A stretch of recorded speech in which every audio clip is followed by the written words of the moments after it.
नमस्ते दर्शकों, विजयदशमी यानी दशहरा के दिन आप ये बनाइए आटा और गुड़ का पुआ, जो कि हमारे घर में हमेशा बनता है दुर्गा पूजा वाले दिन, विजयदशमी के दिन। तो आइए बनाना शुरू करते हैं। सबसे पहले मैंने यहाँ पे आटा में जो है वो गुड़ का पानी डाल दिया है। मैंने गुड़ को जो है वो थोड़ा देर पहले फुला दिया था और यहाँ पर मैं जो है आटा को और गुड़ के पानी को जो है वो लगातार इसको जो है वो एक साइड से फेंट रही हूँ। ये देखिए, आपको इस तरह से जो है वो बैटर तैयार कर लेना है। ज़्यादा पतला भी नहीं होना चाहिए और ज़्यादा गाढ़ा भी नहीं होना चाहिए। इस तरह से होना चाहिए कि आपका पुआ जो है वो आसानी से बन सके। और इसको आप जितना देर अच्छे से फेंटेंगे, आपका पुआ जो है वो उतना ही सॉफ्ट और एकदम जो है वो फूला फूला बनेगा। तो इस तरह से देखिए आप इसको, लेकिन ध्यान रहे कि आप इसको एक ही डायरेक्शन में फेंटें, चाहे क्लॉकवाइज़ या फिर एंटी क्लॉकवाइज़। इस तरह से जो है वो आपको फेंटते रहना है। यहाँ देखिए, यहाँ पे मैंने पूड़िया को जो है वो छान के रखा हुआ है। अब चलिए पुआ बनाने का विधि जो है वो शुरू करते हैं।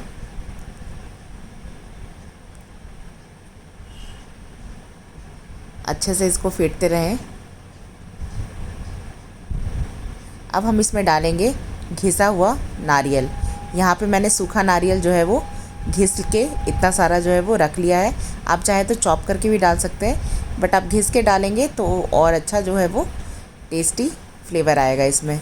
अगर आप घिस नहीं सकते हैं तो आप चॉप करके भी इसको डाल सकते हैं। तो अब मैं जो है वो ये सारे घिसे हुए नारियल को जो है वो अपने इस आटा वाले बैटर में डाल दूँगी।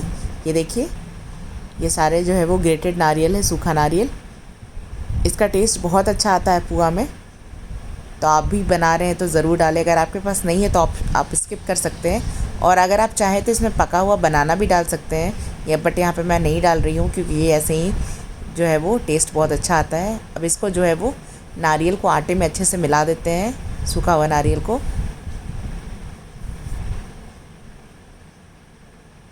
ये देखिए, अच्छे से इसको जो है वो मिला देते हैं कलछुल की सहायता से।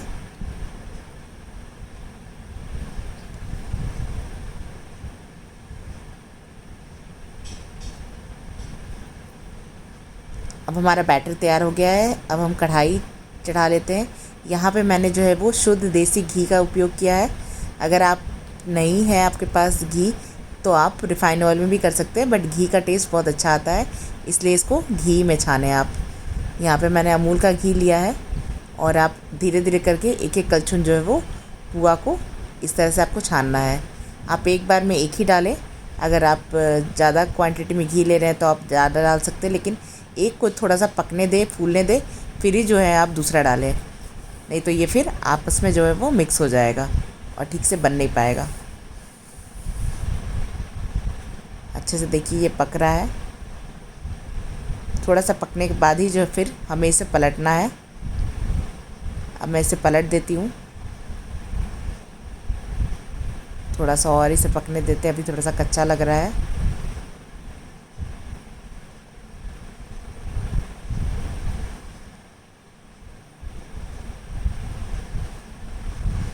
फ्लेम आप जो है वो मीडियम और लो ही रखें, हाई फ्लेम में जल सकता है। तो यहाँ देखिए हमारा पुआ जो है मैंने पलट दिया है। अब ये धीरे धीरे करके पकेगा, थोड़ा सा टाइम लगता है इसको पकने में।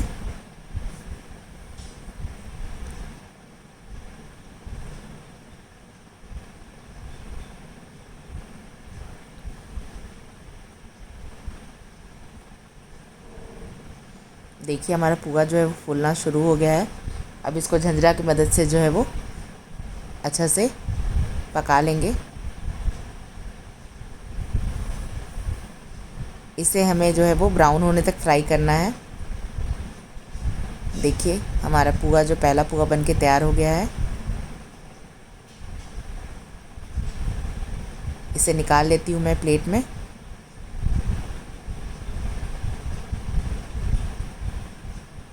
ये देखिए, अब मैं इसमें जो है वो अब दूसरा पुआ डालूँगी।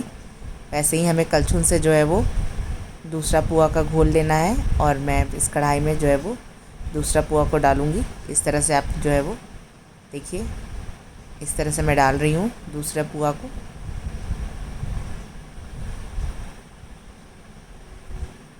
अब इसको भी इस तरह से अच्छे से पकने देंगे। थोड़ा सा पकने के बाद ही इसे पलटेंगे।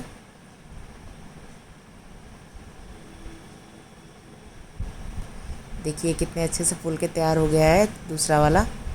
पहला वाला तो नहीं फूल पाया था, देखिए दूसरा वाला एकदम अच्छे से फूल के एकदम तैयार हो पाया है। एकदम टेस्टी टेस्टी फूला फूला पुआ बन रहा है और खाने में बहुत ही ज़्यादा स्वादिष्ट लगता है।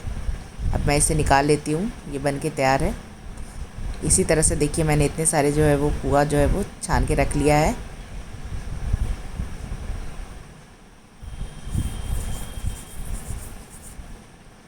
और इसी तरह से आप बाकी भी सारे बैटर का जो पुआ है आप इस तरह से सबको छान लें 1 बाय 1। आप एक एक करके ही छानें।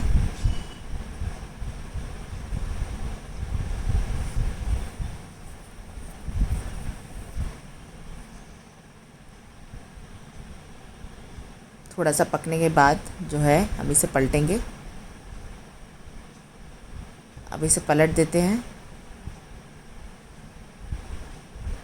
देखिए फूलना शुरू हो गया है ये वाला भी। धीरे धीरे करेंगे तो आपके सारे पुआ अच्छे से फूलेंगे। बस आपको अच्छे से आटा को फेंट लेना है और डालना है।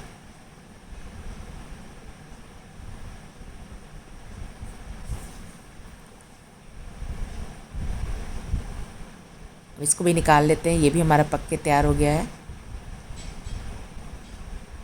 इसी तरह मैंने जो है वो सारे पुए जो है वो बना के जो है वो रेडी कर लिया है।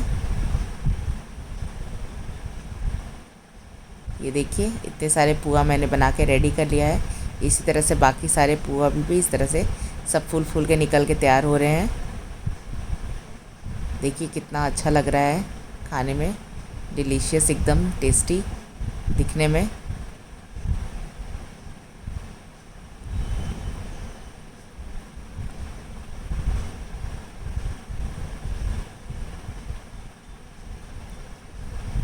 तो आप 1 बाय 1 सारे पुआ को इसी तरह से जो है वो फ्राई करके आप निकाल लीजिए। आप जितना भी बना रहे हैं, जिस भी क्वांटिटी में बना रहे हैं। और ये विजयदशमी के दिन तो सबके घर मोस्टली बनता है पुआ पकवान जो है वो, तो आप ज़रूर ट्राई करें। बहुत ही सिंपल मेथड है, इसमें कुछ करना नहीं है, बस आटा, गुड़ का पानी और आपको ग्रेटेड नारियल चाहिए। बस इतना ही से जो है आपका एकदम टेस्टी पुआ बन के तैयार है हो जाता है। और ये जो है वो हफ्ते भर आप आराम से इसे फ्रिज में रख के जो है वो खा सकते हैं। ये जल्दी ख़राब नहीं होता है, आप हफ्ते भर तो आराम से ये टिकेगा। तो आप भी ज़रूर इस विजयदशमी जो है वो टेस्टी टेस्टी पुआ ज़रूर बनाएं घर पे, खुद भी खाएं, मेहमानों को भी खिलाएं, सबको खिलाएं और खूब सारी तारीफ़ें पाएँ आप। ये देखिए सबका जो है वो टेक्सचर कितना अच्छा आ रहा है, सब एकदम ब्राउन होके एकदम अच्छे से बन के तैयार हो रहा है।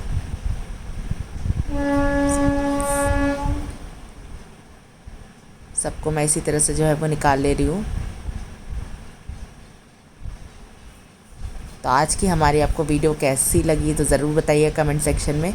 और सभी को एडवांस में happy Dussehra. Thank you for